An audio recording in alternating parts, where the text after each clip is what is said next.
नमस्कार दोस्तों, मैं डॉक्टर विनीता पांडे एक बार फिर आपके सामने उपस्थित हूँ।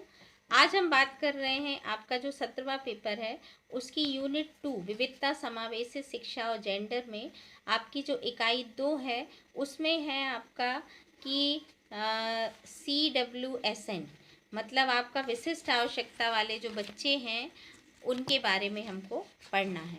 तो ये प्रश्न ये पूछा जाता है कि चिल्ड्रन विथ स्पेशल नीड्स या CWSN क्या है, तो आप उसका फुल फॉर्म लिखिएगा कि चिल्ड्रन विथ स्पेशल नीड्स जो होता है वो CWSN का फुल फॉर्म होता है। अब इसमें हम देखते हैं कि बहुत तरह के बच्चे हैं जिनके जीवन में कमियां होती हैं, वो सब विशेष आवश्यकता में शामिल हैं। जैसे मानसिक मंदता, तो ऐसे बालक जो मानसिक रूप से काम करने में अक्षम होते हैं या धीमे होते हैं या उनकी मानसिक स्थिति जो है वो उनकी क्षमता थोड़ा कम होती है, उनको हम मानसिक मंदता कहते हैं। फिर आता है आपका डाउन सिंड्रोम।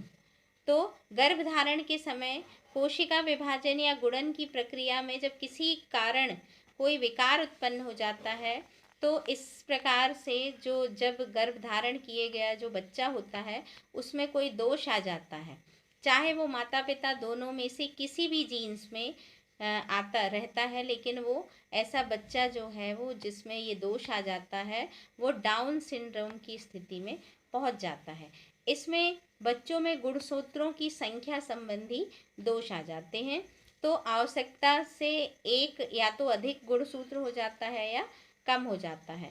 इसके परिणाम स्वरूप बच्चे की जो चेहरे की बनावट होती है वो थोड़ा सा बिगड़ जाती है या थोड़ा अलग हो जाती है, तो जिससे कि बच्चे को आराम से देख करके पहचाना जा सकता है कि ये डाउन सिंड्रोम वाला बच्चा है। जैसे बच्चे की आंखें तिरछी हो जाती हैं, कभी नाक छोटी हो जाती है, चपटी हो जाती है, गोल सिर और चेहरा छोटा हो जाता है, छोटी किंतु चौड़ी उंगलियां होती हैं, हथेली पर खुरदुरी स्किन हो जाती है। इस तरह की जो चीज़ें होती है वो डाउन सिंड्रोम होती हैं।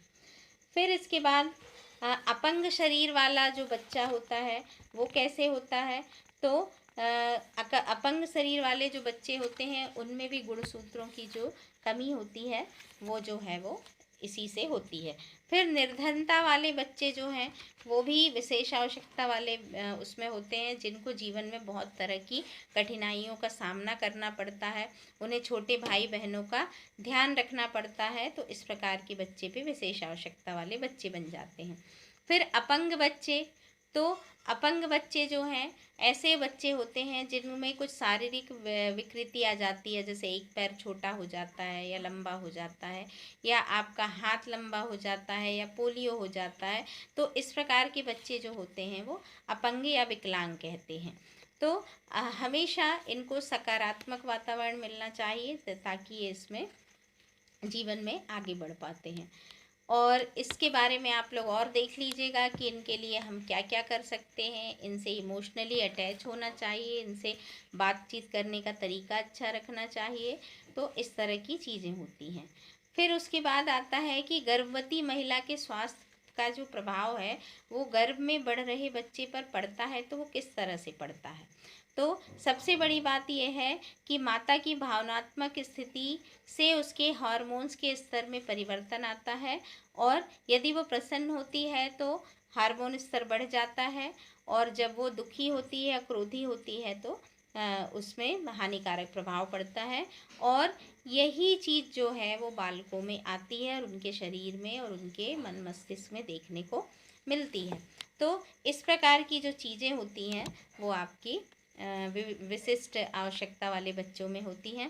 फिर इनकी जो शिक्षा है वो किस प्रकार से होना चाहिए, और मंद अध्येयता क्या होती है। तो मंद अध्येयता ऐसे बालक होते हैं जो पढ़ना और सीखने में मंद होते हैं, जो 2 से 3 वर्ष पिछड़े होते हैं। जैसे आपने कई बार देखा है कि कई बच्चे उम्र में बड़े हो जाते हैं लेकिन मानसिक रूप से बड़े नहीं हो पाते, तो उनको हम मंद अध्येयता की श्रेणी में रखते हैं।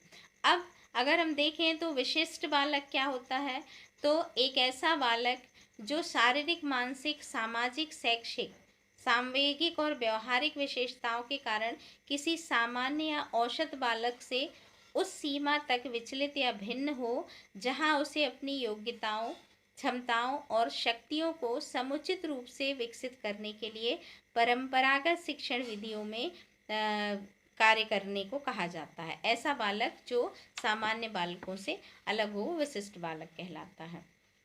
तो अब विशिष्ट आवश्यकता वाले बच्चे अगर हम देखें तो इनको हम पहचानेंगे कैसे?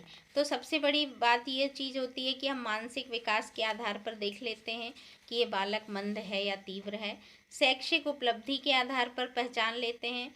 शारीरिक कमजोरी या कमियां जो होती हैं उसके आधार पर पहचान जाते हैं। और समायोजन के आधार पर पहचान जाते हैं कि ये बच्चा जो है वो विशेष आवश्यकता वाला बच्चा है और इसके लिए हमें क्या करना चाहिए। तो फिर इन बच्चों की शिक्षा के लिए क्या उपाय किए गए हैं? तो इसमें समावेशी शिक्षा के लिए उपाय किए गए हैं, जिसको NCF 2005 ये ज़रूर आता है और आप इसको ज़रूर पढ़ लीजिएगा। इसमें एक चरण जो है वो विशेष स्कूल 1880 से चली आ रही सोच विशेष ज़रूरत वाले लोगों को अलग संस्थाओं में भेजकर शिक्षा दे देनी चाहिए। क्योंकि क्या होता था कि पहले जो लोग थे वो एक ही प्रकार से पढ़ाते थे, लेकिन अब टीचर्स ने उनको कक्षा में भी ऐसा वातावरण देना शुरू कर दिया है कि जिससे समावेशी शिक्षा को बढ़ावा मिला और हर तरह के बच्चों को पढ़ाया जा रहा है। उनको जो आवश्यक सामग्री है वो दे दी जाती है और बच्चे जो है वो पढ़ते हैं। अब सेकेंड जो चरण होता है उसमें यह है कि ये पद्धति जो है वो एकीकृत शिक्षा जिसे कहते हैं वो 1970 से चली आ रही है। इसमें हम क्या करते हैं, सामान्य स्कूलों में एकीकृत करके उन सक्षम लोगों को शिक्षा दे दी जाती है और उनकी ज़रूरतों के अनुसार वहाँ पर शिक्षण और खेल की सामग्री प्रदान कर दी जाती है।